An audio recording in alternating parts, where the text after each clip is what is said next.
All right. Thank you for having me here Sure, again you tonight. can hear me. Sir, can you hear me?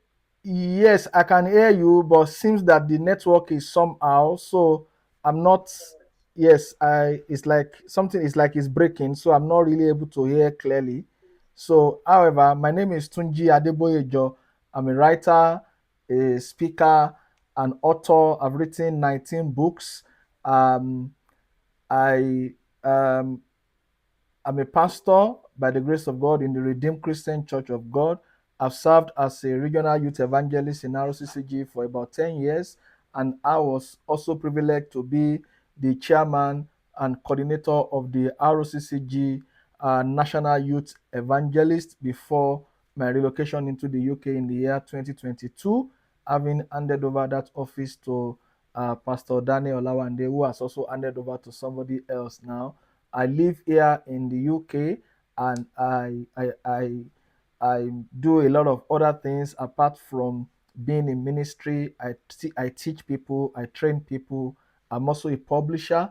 I've helped over 400 authors to publish their book, and I'm a husband of one wife with three children, and together we are making impacts.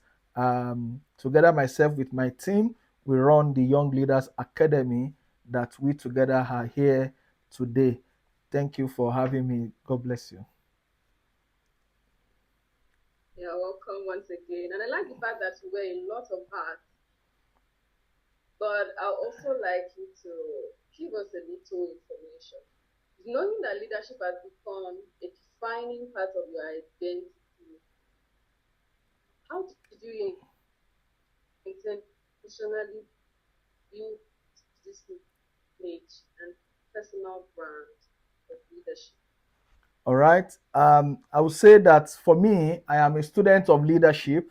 I've been a student of leadership for over 20 years. I remember many years ago when I was in the Bible College, that's at the Redeemed Christian Bible College, I came across Dr. Sam Adeyemi, listening to one of his tapes, and that drew me closer to Dr. Sam Adeyemi. Went to locate their church somewhere in Lagos on Oregon. I think it was 71 Oregon that time, and that was how I started learning about leadership. I began to know about John C. Maxwell, began to buy John C. Maxwell's books, and the interest in leadership began to grow. And after some time, I decided to venture into raising leaders, and that has been one of my core values for many years: raising, impacting, equipping leaders.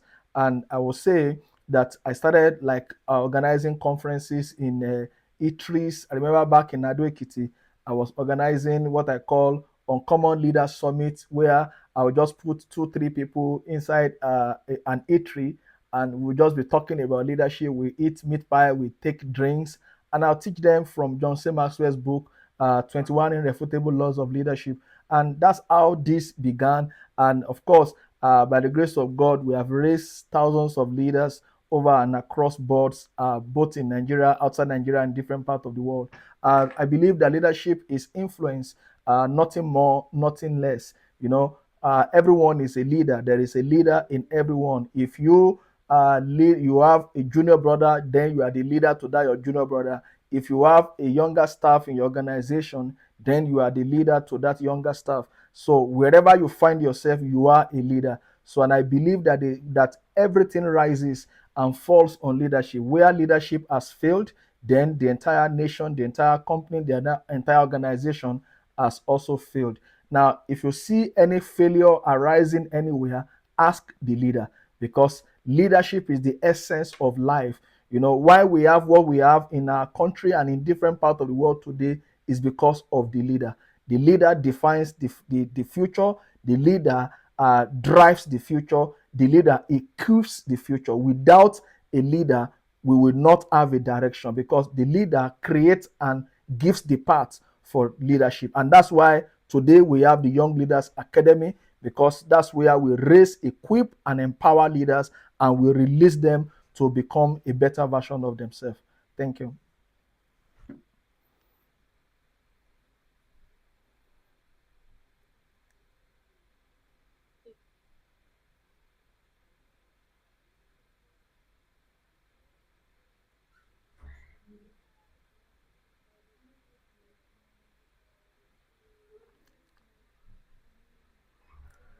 You're a leadership coach. Right, thank you so much. You are a mentor and a best-selling author with a global audience. What qualities define successful leaders? Right. Number one, what qualities define successful leaders? Right. We've got several qualities that defines successful leaders. In my note, I would say I have more than 25 qualities that defines a successful leader, but we don't have time to discuss that tonight. So I'll just mention one or two. And one of the most critical ones is vision. Vision is one of the major quality that every leader must have. Vision is what defines your essence as a leader. A leader without a vision is sunk.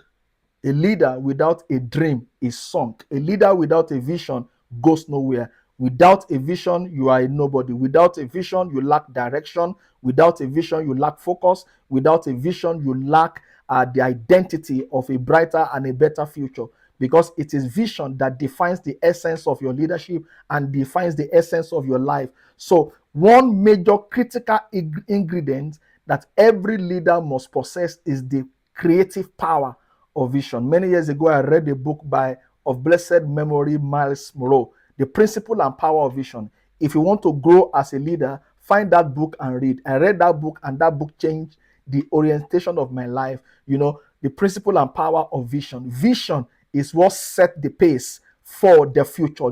Some people think that provision is important. No, but without vision, there will be no provision. So the reason why some people are lacking today is because they lack vision. When you lack a vision, you lack a future. When you lack a vision, you lack provision, because provision only flows in the direction of vision. So, and there are other qualities that every leader must possess. You must possess the ability to be able to delegate. You must possess the ability to be able to give direction to people. You must possess the ability of decision making, because great leaders, they are decision makers. You must have the ability to be able to reproduce other leaders, and that's what we do in YLA. If you look at all the lines of those who are taking our syndicate session, even some of our speakers, they are people who have been part of the Young Leaders Academy, who have been part of what we are doing. That's why we don't only just teach leaders, we equip them, we also release them. So one of the qualities that a leader must have is reproduction, ability to be able to reproduce yourself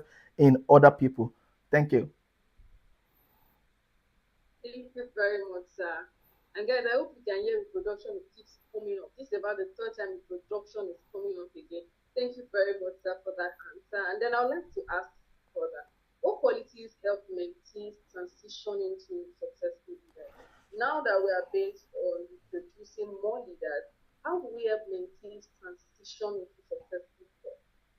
Yeah, one of the greatest qualities that helps mentees to transition into leadership is your ability to learn from the leader. Now, when you learn, you give room to become what you have learned. Now, people, somebody said yesterday, one of our speaker yesterday said, people don't care what you know, they only want to know how much you care. Now, there are levels of leadership. For you to cross into the ISM of leadership, you must be able to transcend into the lives of people. Now, you can't become what you see in your mentor if you don't learn yourself into becoming it.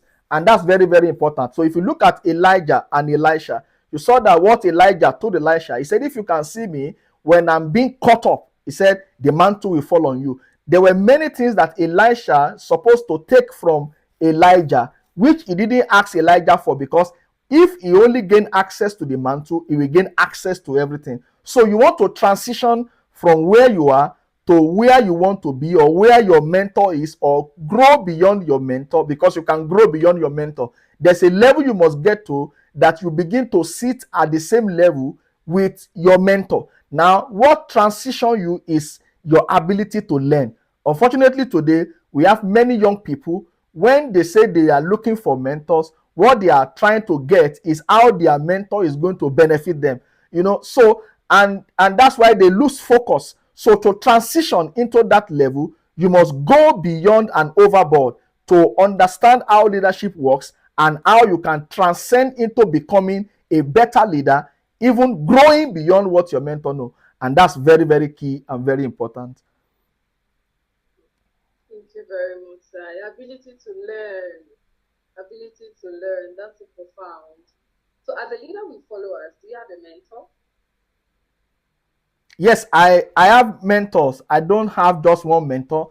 I have several mentors. I have mentors that I don't have direct access to. I have mentors that I have direct access to.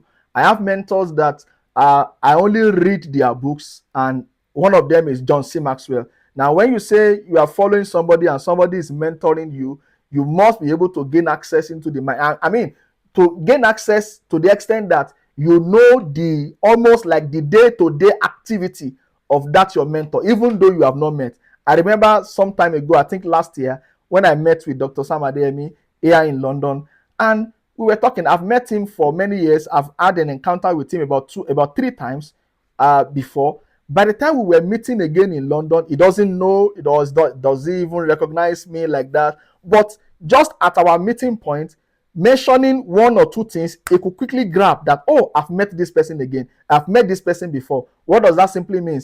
It means that when you have people who mentor you, you must gain access to everything. Now, there is no book that has been written by John Maxwell that I don't have, except the one that is writing this year. The one is even writing this year. I've already booked for it, and he has not even written it. There's no book of Sam Adeyemi that I don't have. Somebody was talking to me recently. I was like, I saw 2 books by Sam Adeyemi. I said, no, they are not new. I said, I've already got them before because he's written them so year. As soon as he write them, I get them. So mentorship is something that is very critical, and you must have mentors in every areas of your life, both in your ministry, in your career, in your business, in your relationship, in your finance. You must have mentors in those areas. That helps you to build and become a better person. Thank you. Wow. Thank you very much. And we can see the impact of mentors, really.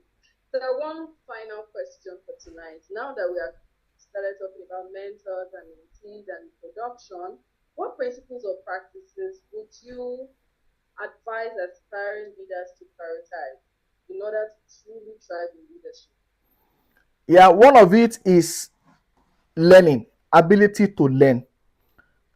Learning gives you access to wisdom.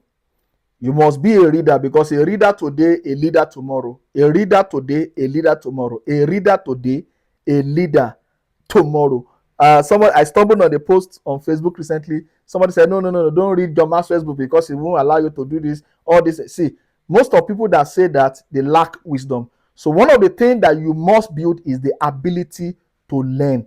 Learning from mentors, learning from friends, learning from those who are below you. Another thing you must build is your ability to become a better person. You must keep growing.